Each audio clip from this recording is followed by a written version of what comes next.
बिस्मिल्लाहिर्रहमानिर्रहीम।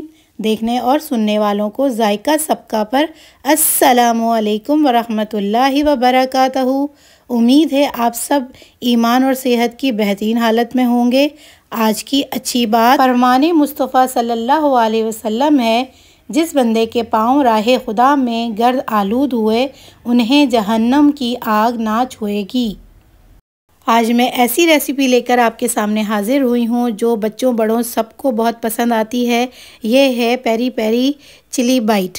इसको peri peri chilli bite भी कहते हैं और चिकन चिली बाइट भी कहते हैं और चिली बाइट भी कहते हैं। तो ये मैंने मिर्चें ले ली हैं। इसको जर्मन मिर्चें कहा जाता है या पकोड़ा मिर्च भी कहा जाता है। ये मैंने लेकर धो करके साफ़ कर लिया है और खुश्क कर लिया है। देख सकते हैं आप, बिल्कुल ड्राई है ये। इसे मुझे स्लिट करना है, तो मैं इसके एक छोटी वाली नाइफ़, पेन नाइफ़ जिसे कहा जाता है, उस वाली नाइफ़ से एक सीधी स्लिट करूँगी। एंड टू एंड नहीं करना है, थोड़ा सा छोड़ देना है और इसे अंगूठे की मदद से ऊपर वाले हेड की साइड से थोड़ा सा खोल करके उसके अंदर जो मिर्चों की एक जड़ लगी होती है उसे निकाल देना है पेन नाइफ़ से और इसे झटक लेना है ताकि इसमें मिर्चें ना रहें, दाने ख़त्म हो जाएं, क्योंकि सारी मिर्चों का दारोमदार इन्हीं दानों पर होता है। तो दाने हमने निकाल के बाहर कर देना है। इस तरह से मैंने इस मिर्च के सारे दाने को बाहर कर दिया है। जितना हो सकता है उतना निकाल लेना है, एक दो रह जाए तो कोई फ़र्क नहीं पड़ता है। ये देख सकते हैं आप। इस तरह से मैं ये सारी मिर्चों में एक चीरा लगा के उसके सारे दाने बाहर निकाल दूंगी और मिर्चों को क्लियर करके रख लूँगी। ये मेरी मिर्चें तैयार हैं, इनमें दाने नहीं हैं। अब इसकी फिलिंग बनानी है, तो मैंने 1 कप बॉइल्ड चिकन ले लिया है, श्रेड किया हुआ है। पैन गरम है, इस पर मैंने 2 टेबल स्पून ऑयल डाला है, साथ ही चिकन भी डाल दिया है। अब चिकन की सीजनिंग करनी है। ये इसमें कोई फ्लेवर नहीं है, इसे थोड़ा एक्स्ट्रा सीजनिंग की ज़रूरत होती है क्योंकि चिलीज़ की आउटर कवरिंग काफ़ी मोटी होती है, तो उसमें टेस्ट आए, फिलिंग का पूरा मिले, इसलिए थोड़ी सी तेज़ करनी पड़ती है सीजनिंग। नमक डाल दिया मैंने 2 टेस्ट से थोड़ा ज़्यादा। ½ टी स्पून काली मिर्च डाला है और 1 tablespoon peri peri powder है। पेरी पेरी पाउडर ना हो तो आप इसमें चाट मसाला और कुटी मिर्च दोनों मिला के शामिल कर सकते हैं। पेरी पेरी पाउडर मैंने ½ टी स्पून और डाला था, यानी कि 1 टेबल स्पून फुल है। साथ ही मैं इसमें केचप डालूँगी।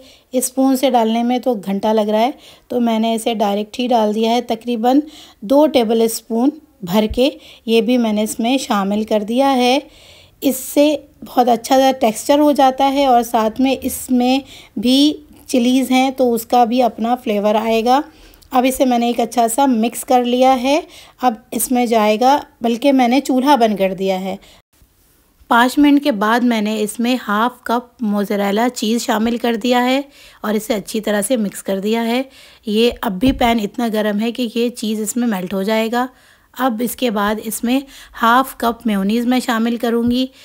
मेयोनीज़ को कभी भी पकते हुए नहीं शामिल किया जाता है, इस तरह से उसका ऑयल सेपरेट हो जाता है। तो अब मैंने इसमें मेयोनीज़ शामिल कर दिया और इसे अच्छी तरह से मिक्स करके स्टफिंग मेरी रेडी हो गई है। मैं इसे साइड रख दूँगी।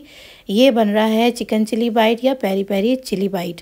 तो इसके लिए मैंने चिलीज़ वगैरह रेडी करके रख ली हैं। स्टफिंग तैयार हो चुका है। वीडियो आपको अच्छी लग रही हो तो एंड तक ज़रूर देखिएगा। कुछ भी स्किप करेंगे तो रेसिपी मेरी तरह से नहीं बनेगी।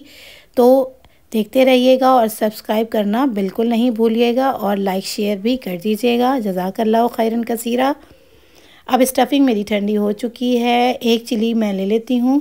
इसमें मैं अंगूठे की मदद से, मैंने जो ऊपर की तरफ से पकड़ा हुआ है वहाँ से मैं थोड़ा सा प्रेस करूँगी तो इसका जो स्लिट वाला एरिया है वो गैप बन जाएगा और इसमें मैं स्पून से स्टफिंग को आराम से शामिल कर दूंगी और थोड़ा सा अंदर अच्छी तरह से ऊपर नीचे की तरफ गैप में फिल कर दूंगी और इस तरह से दबा दूंगी। ये आसानी से हो जाता है। इसी तरह से मैंने दूसरे और तीसरे को भी कर लिया था। अब मैं आपको एक और तरीका बताती हूँ। ये है मोज़रेला चीज़ और ये मैंने फिर से एक चिली ले ली है। सबसे पहले इसमें स्टफिंग से पहले चीज़ की एक लेयर बनेगी। तो चीज़ को लेकर के अच्छी तरह अंदर ऊपर नीचे सारे गैप्स में फिल कर देना है इस तरह से। अब इसमें स्टफिंग डालना है और स्टफिंग भी डालकर स्पून से अच्छी तरह से अंदर और तमाम गैप्स में फिल कर देना है। देख सकते हैं आप। अच्छी तरह फिक्स करने के बाद इसको प्रेस कर देना है, दबा देना है और दबाने के बाद ये देखें जो एक्सेस है वो खुद ही बाहर आ गया है। इस तरह से एक्सेस को निकाल लेना है और ये अच्छी तरह से बंद हो गया है। ये है चीज़ वाली बाइट, तो मैंने इसे साइड में रख लिया है। इस तरह से मैंने 2 चीज़ सी बाइट बना के तैयार कर लिया है। ये बन गई पेरी पेरी चीज़ी बाइट। इस तरह से पहले भी चीज़ डला है, लेकिन इसके स्पेसिफ़िक इस तरह डालने से इसका टेक्सचर बिल्कुल अलग आता है। जब मैं आपको उसको काट कर एंड में दिखाऊंगी तो आप खुद समझ जाएंगे। इस तरह से मैंने 2 चीज़ी बाइट बना लिया है और बाकी को मैंने नॉर्मल स्टफ़ करके रेडी कर लिया है। ये देख सकते हैं आप, बहुत ही आसान तरीक़ा है। स्टफिंग मुकम्मल हो चुकी है। अब है कोटिंग की बारी। तो इसके लिए मैंने 1 कप प्लेन फ्लावर ले लिया है, मैदा ले लिया है और 2 अंडा है।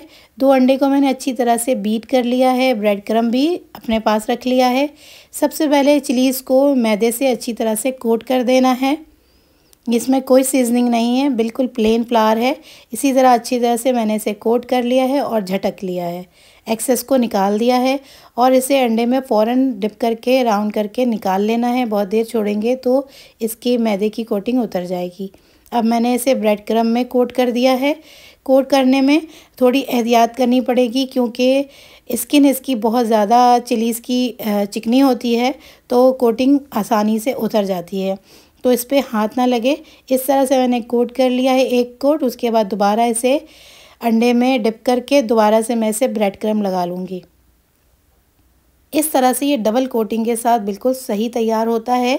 अब मैं आपको इसकी कोटिंग दिखाती हूँ। ये देखें, बिल्कुल सेट तैयार है। इसी तरह मैंने सारी कोटिंग तैयार कर ली है। ये दोनों चिकन चिली चीज़ी बाइट वाले हैं। फ्राइंग शुरू करती हूँ। मीडियम हॉट ऑयल में मैंने चिलीज़ को फ्राई करने के लिए डाल दिया है। शुरू के 2 मिनट तक इसे बिल्कुल चम्मच नहीं लगाना है, उसके बाद इसे टर्न करना है। इस तरह से जब ये गोल्डन फ्राई हो जाए, लाइट ही रखना है इसे, तो निकाल लेना है। मिर्चों में इतनी हीट है कि वो ब्रेड क्रम्ब को और भी कलर देती रहती है, तो इसे लाइट कलर में निकालना है, वो खुद ही डार्क कलर में आ जाएगा। ये देखें चिकन चिली चीज़ी बाइट की शक्ल, इसे कितना खूबसूरत इसमें चीज़ का जो टेक्सचर है वो मेल्ट होने के बाद नज़र आ रहा है। आप भी बनाइएगा घर वालों के लिए, मेहमानों के लिए, और मुझे कमेंट करके बताइएगा कि आपकी ये चिली चिकन चीज़ी बाइट या पेरी पेरी बाइट कैसे बने। मिलती हूँ अपनी अगली रेसिपी में। अपना बहुत ज़्यादा ध्यान रखिएगा। अल्लाह हाफिज़।